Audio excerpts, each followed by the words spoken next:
no one could have written a better story. The St. Bonaventure Bonnies traveled thousands of miles to get here. The Bonnies take on the Xavier Musketeers, a former Atlantic 10 foe, and a team Mark Schmidt knows very well.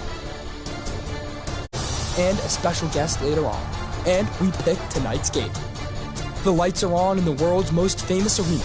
It's almost game time between the Xavier Musketeers and the St. Bonaventure Bonnies.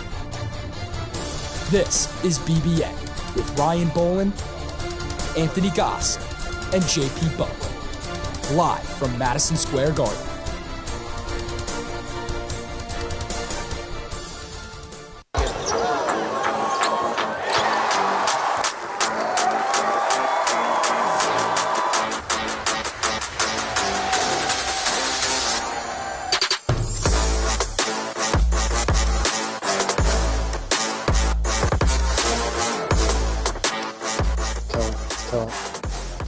Hello, everybody, and welcome to a live episode of BBN here at Madison Square Garden. That's the vet, JP Butler. JP, it's good to be here. I'll tell you what, it's exciting. It's my first ever trip to Madison Square Garden. You can feel the excitement. And look, I'll say this. It's not the NCAA tournament, but if I were to tell you that Bono was still going to be playing basketball on March 29th, that they're going to be playing for a national championship, that they're going to be playing at MSG, I think a lot of people would have taken that. I think there's something to be said for that. And here we are tonight. And, of course, I'm with SBU-TV sports reporter Anthony Goss here as well. Anthony, how you feeling, man? It feels great to be at the Mecca, the ultimate place to play a college basketball game, any basketball game for that matter. And we went live earlier this year in the Riley Center and said there was a quiet energy there.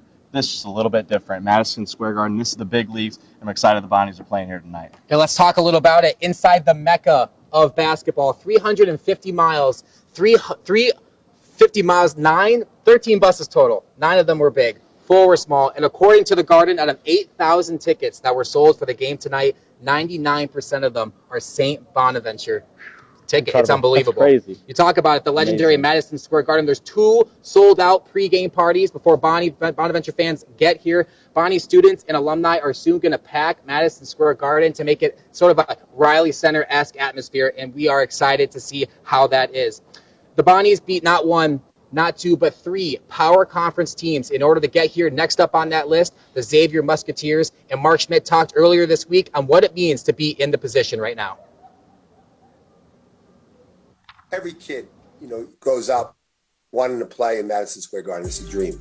That was the motivation behind getting into the NIT. And, when we won the first game, then it's like, let's go for the second one. And, we got some momentum, and now we're here. And, now we're not satisfied. The kids have accomplished one goal to get to Madison Square Garden. Now we want to try to win it.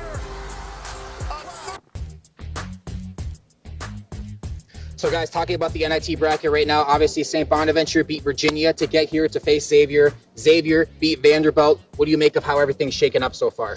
So it's interesting. We talk at length about everything going against Bono. They're the only team to win 3 road games to get to this point. They knock off a number 1 seed in Oklahoma. We talk about the travel. Everything going against them still. They succeed in the face of that. But Xavier, this Xavier team has been resilient on its own. They part ways with their coach after the first game. They lose their starting point guard in the second game. They're still here too. So it's really kind of a battle of 2 resilient teams. And then if the Bonaventure Bonnies win today, they'll go up against the matchup of Texas A&M and Washington State, who will play later tonight after this game. What do you make of a potential game against one of those 2 teams? That's right, Ryan. Texas A&M finished the season really strong. Washington State, a solid season as well out of the Pac-12. But for the Bonnies, and if you ask Mark Schmidt or any of those guys, the first obstacle is the Xavier Musketeers. They are not worried about any of those other teams. They play later. The Bonnies are worried about the Xavier Musketeers. The Bonnies have not played much in Madison Square Garden up until tonight, but they do have a storied history in the world's most famous arena. Louis Genovese, our own, looked up at some of the archives and what St. Bonaventure basketball inside the Madison Square Garden means. Today, the Bonnies return to Madison Square Garden in New York City to face the Xavier Musketeers for the second time in the world's most famous arena since 1958. The Bonnies haven't played at Madison Square Garden since 1999. That year, the Bonnies lost 69-61 against an A-10 rival, the Fordham Rams. The Bonnies have a 15-10 record for NIT games held at MSG since 1951.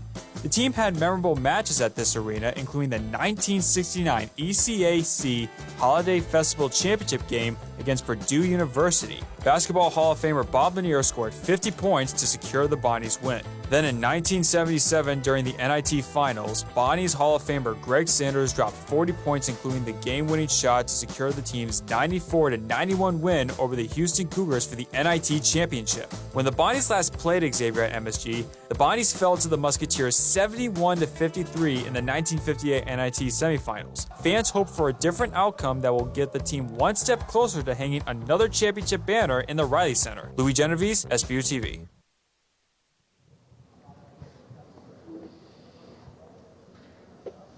Now for the Ironman 5.0, this is their first time playing in Madison Square Garden, but for their leader, Mark Schmidt, he's been in here before, and he's also beaten Xavier before in the A10 championship game back in 2012. What do you remember from that? So, yeah, I mean, that was the first ever A10 tournament championship for Bonna. Again, tremendous to be there in person from a professional standpoint. They played it in Atlantic City.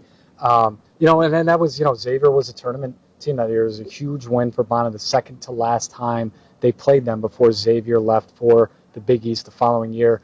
They end up becoming a Big East power. Schmidt obviously builds St. Bonaventure to an Atlantic 10 power in this team. Now they're kind of colliding again.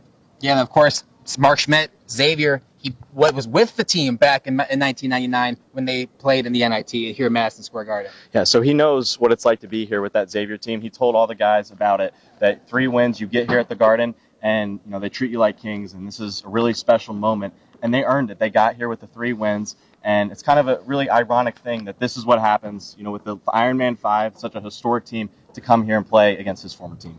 And before the Bonnies, fans and alumni raised over $53,000 to send students here to New York City to Madison Square Garden. Bonaventure students wanted to head down to Virginia for the quarterfinal game against the Cavaliers. And of course, like Bonnies always do, they showed out in full force.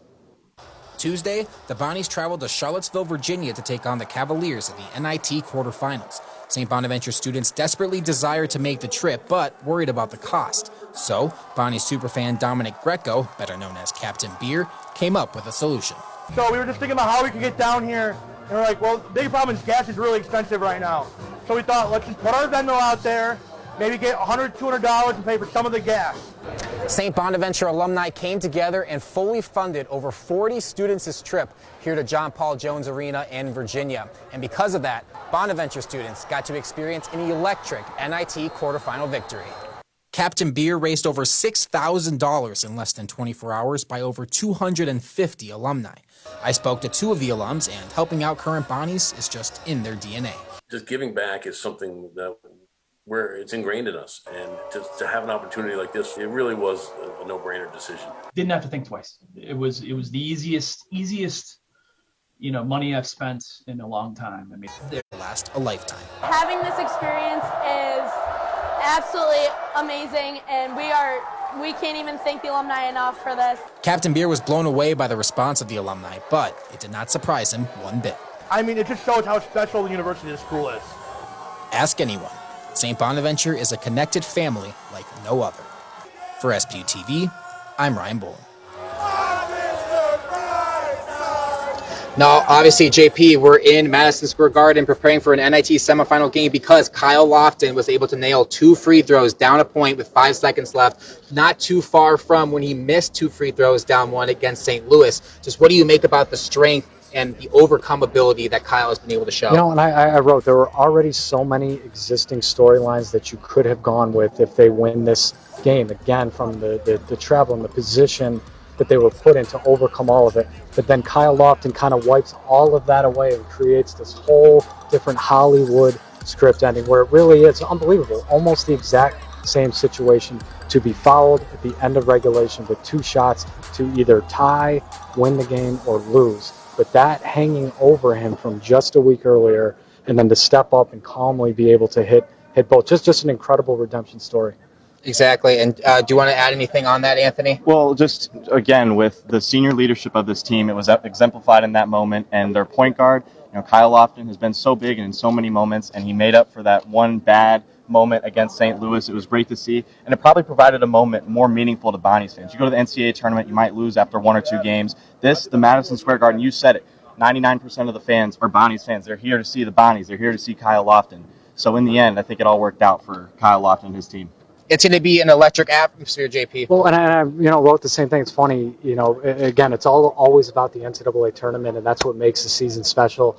But if now having experienced everything that they've done over these last 2 weeks, if you were to choose between maybe getting in and losing in that first round, maybe kind of unceremoniously getting bounced on a Thursday afternoon during that first weekend versus experiencing what it's been like these 2 weeks, I think there's something to be said for that. It's definitely, Bonnies are one of the final, 8 teams now technically remaining, with the 4 Final Four teams and the 4 in the NIT as well. So it's going to be an electric game here tonight and a game after, of course, when Texas A&M will be facing off against Washington State. Now, talking a little bit about Xavier, they got here, they were a 2 seed in this tournament. St. Bonaventure, as we all know, unseeded, quote unquote. But we talk about how Xavier was able to get here. What do you know about Xavier? How good of a basketball team are the Musketeers? So they're good. There's a lot of similarities, I think, between Bon and Xavier, just in the fact that, there's some high preseason expectations that maybe both teams fell a little bit short of. Xavier lost 8 of 10 down the stretch to kind of seal their fate in the NIT. They've been both obviously resilient in these 3 NIT games. The guy who really stands out for me is Jack Nunge, the 7-foot Iowa transfer. He's a guy that's inside, outside, great post player, but can also step out and shoot for 3. He's shooting 37% from 3-point range. He blocks shots. He does a little bit of everything for them. So it'll be interesting to see how they can handle a 7-footer like that. And focusing on Xavier as a team, they did kind of falter near the end of the season, but they have beaten teams that have made the tournament.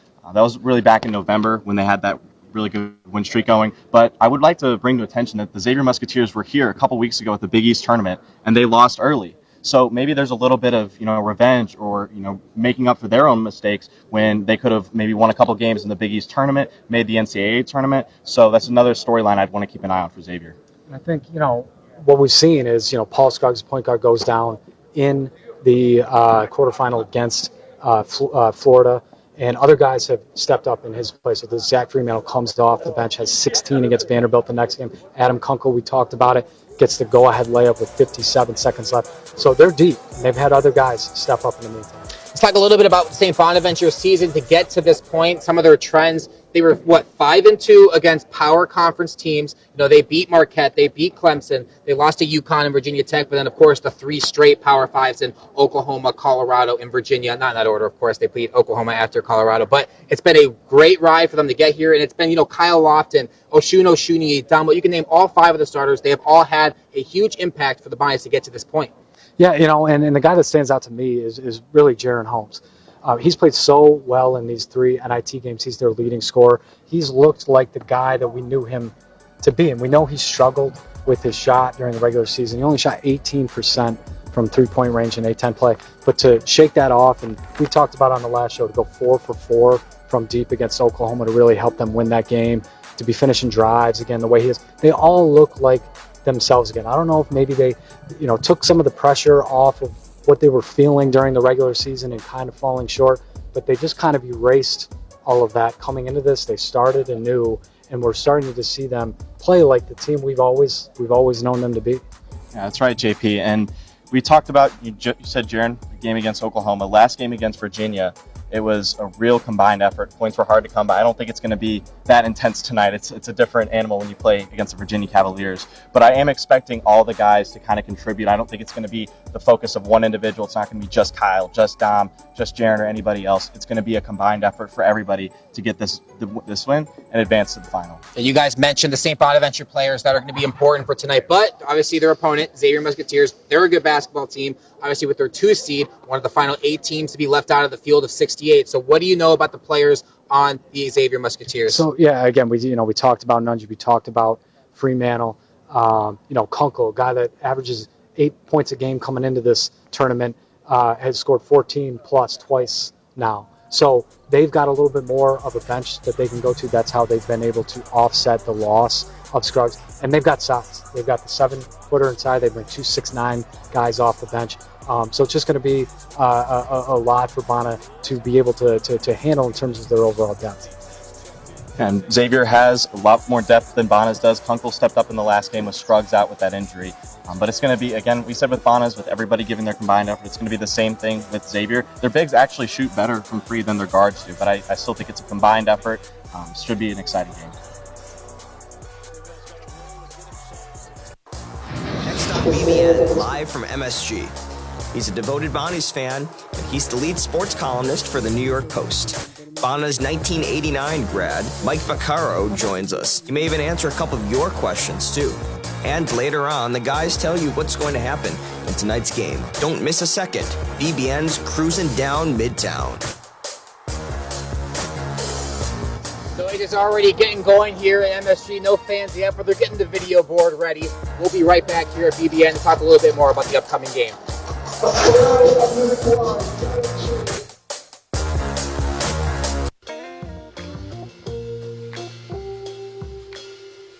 After you joined our family, it was like, I really do feel complete now.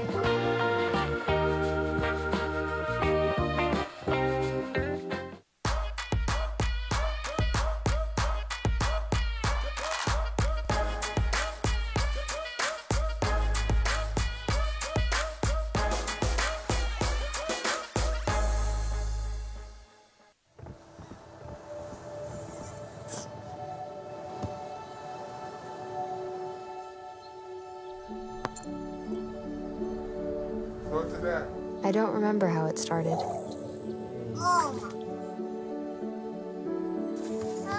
Our back and forth. Victory. Fumble. Repeat.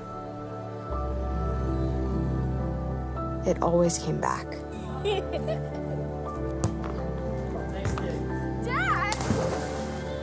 Okay, here we go, throw it! Yeah. You probably don't remember what you told me. That was perfect. But I heard every word. Nice.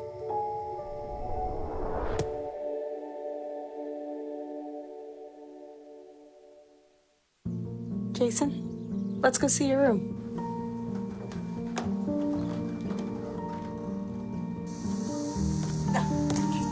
That's not right.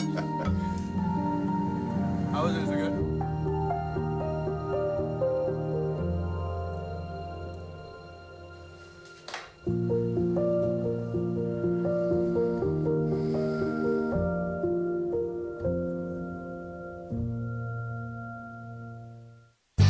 The experience that those guys had, the fact that you could win, move on, then play in the championship game was something that everybody will remember forever.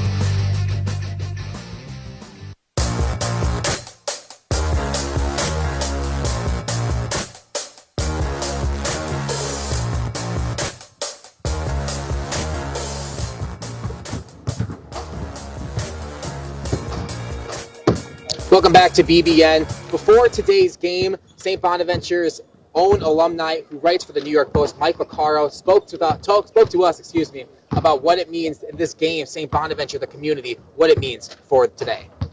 Hello, everyone. Hello, BBN viewers. I'm here right now with Bonnie's fan extraordinaire and lead sports columnist for the New York Post. You might know him. His name is Mike Vaccaro. Mike, how are you doing today? Nick, I'm doing really well today. How are you doing today? I am doing great. So I guess I'll start with this. We know it was, kind of disappointing that the Bonnies couldn't make it to the NCAA tournament. But the support that they've gotten as they are making this NIT run now, kind of describe that feeling and how maybe it's not the perfect season the Bonnies were hoping for, but it is, it's something. Oh, it's more than something. Look, I mean, just getting to the NIT, I mean, if they would have gotten there and been one and done, then you say, well, okay, that's something. I mean, I guess we had something to show for the season. But, I mean, to me, it speaks a lot to this team, and it speaks a lot to how much it means to people that they not only won the 3 games, but, for one thing, there were an awful lot of supporters in places like Boulder, Colorado, and Norman, Oklahoma, which tells you about Bonaventure Nation. But also, look, I mean, they won these 3 games, which really, I think, just kind of shows you what this team is together. I mean, it's just... I've been following Bonaventure basketball for 35 years now, almost, a little longer. And it's just the most enjoyable team. Even when they've kind of not done what they wanted to do. I mean, they lost some games this year, obviously, that cost them, a real chance at the NCAAs. But I mean, it's just been really a joy to watch them, because it's so obvious how much they enjoy playing together. Definitely. So now let me ask you some questions that our fans, our Bonnie's Basketball Now family, have submitted to us the last couple. Right. I'll see if you can give some better answers than our host can. So the first question, coming from Daniel Geyer, is what is your favorite basketball memory from this season? I guess it's very general. It could be Bonnie's, could be, I mean, you've obviously watched a lot of Knicks and Nets. What's your favorite basketball memory from this season? From the Bonaventure season, probably two. I mean, probably the collective of that, the way they stormed through the Charleston tournament. That was great, because not only did they play great and they win the tournament, but that was when they got as high as 16 in the AP poll. And people can talk about the AP poll doesn't mean anything, and it doesn't in the grand picture. But you know what? Forever and ever, we'll be able to say that we were as high as number 16 in the poll, and it was great to get back in the poll for the first time in 50 years. But honestly, I mean, if I had to give you one moment, it was probably the last 5 minutes of that Virginia game, because all five of those guys in the last 5 minutes had a moment. I mean, Adaway makes that 30-foot bomb at the shot clock buzzer, and Holmes draws a charge of his two. It's just essential free throws, and Dominic Welsh hits that unfathomable three-point shot that gets him a chance. Kyle gets the ultimate redemption by making that 1-and-1 and just draining both of them. And then, of course, the game ends with a Shuni swatting the ball in the third row. You can't ask for a script, for five seniors than to have all five of them have one great moment at the end of a game that sends them to the Garden. So to me, I'm gonna always remember that. Now maybe we're shortchanging. Maybe the best moment still lies ahead, either Tuesday or Thursday. We'll see. Mike, it's been great talking to you. I know you're a very busy man. Have fun tonight at the game. Thanks, Nick. I will have a blast. I can promise you that. One way or the other, it's going to be a lot of fun being around Bonnie. It's always a good day to be a Bonnie, but this is an extra special good day to be a Bonnie. So thanks for having me on. Good talking to you. Some of the Xavier basketball players getting out on the court here to get warmed up. It's going to be an electric game coming up. JP, we're going to get into some of the fan questions that were submitted to us earlier this week. Segment, I like it. New segment, fan questions. First question from Daniel Geyer, 32. He asked us what's their favorite memory from Bonnie's basketball this year. So just in the 30 seconds since you brought this up to me, I'll say as of this point, probably what they did in Charleston. To meet the three teams that they did, to roll Marquette in the championship on ESPN the way they did, and to wake up and they're the number 16 team in the country, I'd say that stands out. But by the end of these next 3 days, I think this is probably going to be it. Again, to be at MSG, to be playing for a national championship, they now have so much momentum on their side. Well, they're the favorite in this game, and to maybe come out of here with that title, I would think that's going to probably win out in the end. I'd like to mention it was early in the season. I don't want the fans to forget about it, but Jalen Adaway's game-winning shot against Buffalo was a really cool moment.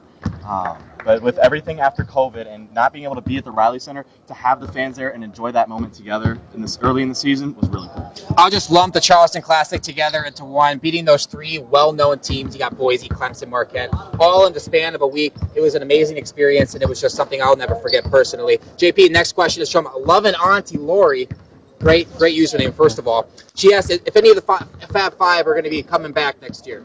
We don't know, and they've been asked, and they joke around about it. They're kind of non-committal on what they're going to do. I've heard different rumors and things. I think we just have to wait and see. I think what happens in these next few days might determine the future for some. If they're walking out of here with a championship, maybe that makes it easier to leave on a high note. I've always thought that maybe a guy like Jaron, one of the best guys I've ever covered and does so much more off the court too. Maybe he's the type that would want to come back from the academic standpoint, but it's going to be interesting to see how it unfolds.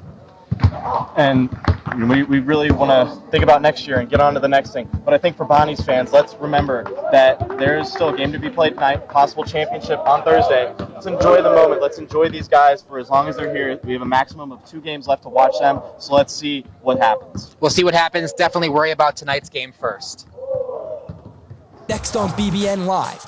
You know it, you love it. Sit down by the fireplace, get a cup of hot cocoa. JP's story time is next. And later on, before we go to break, we're going to talk about the fact Jaron Holmes Kareem Abdul-Koulibaly and Quadri Adams getting out on the court, getting their shots up ahead of the 7 p.m. tip on ESPN as more players are funneling out. We'll be back here in just a second.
Jordan knows he shouldn't eat this entire bowl of nachos, but tonight he's earned that right. Because a few hours ago, in the middle of happy hour, he recognized a sign. Not from the gods or a bolt of lightning, but from a double heart, a kissy face, and a fourth ha in ha ha ha. That's when Jordan knew he was buzzed. So when it was time to go, he got a ride home instead of driving. Be a legend like Jordan. Recognize your buzzed warning signs and get a ride home. Buzz driving is drunk driving.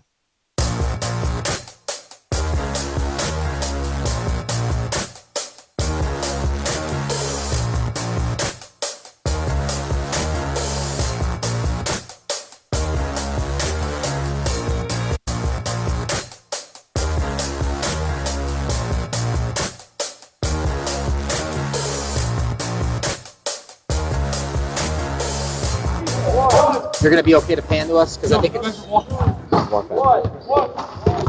As we get back here, JP, we got our Cocoa Cups out. The fire is going on. What's the story this week, man? Okay, so we're going to go back to that 2012 A-10 championship game. I'll be honest, 10 years later, I'm going to be honest with everybody, I did not think that Bonner was going to be making it to Championship Sunday. They had just beaten a really good St. Joe's team to earn the double bye. A week later, they have a rematch with them in the 4-5 game. I thought that was going to be tough. And I thought they were going to be seeing the 1 seed the next day, Temple. Well, they beat St. Joe's. Temple gets upset. Now, all of a sudden, Bonner's playing the 8 seed in the semifinals. They get to the championship game. So suddenly, and here's where the admission comes in, I didn't pack enough for the entire 4-day stay. We were in Atlantic City. Never doubt the Bonnies, JP. Never doubt the Bonnies. And from that day on, I have to go down to a Brooks Brothers in my hotel, find a nice shirt to wear for Championship Sunday. You see them cut the net down just a couple of hours later. Well, that's an electric story, just like it always is, JP. It might be the last one this year. If it is, it's a great one. Let's get into our predictions for tonight's game. Bonnies, Xavier, ESPN, 7 o'clock. You'll all be watching. We'll be here. We'll start with you, Anthony. What do you got for tonight? It's going to be a close, get the mic. It's a close game. It's been close for the first 3 games of the NIT. I got the Bonnies 63-59 over Xavier tonight. And JP? So I just think there's, now we talk about all the stuff going against them. Now there's so much going for them. They have so much momentum. And even if there was a shred of a chance that they were going to lose, I feel like this crowd that we're going to see, maybe one of the biggest fan spectacles of any Bonner game of all time, is not going to let them lose this game. And so I'm going to say it's one more high scoring today. Bonner 71-63. I'm going to be right on track with you guys. The Bonnies have beat 3 consecutive power conferences to get here.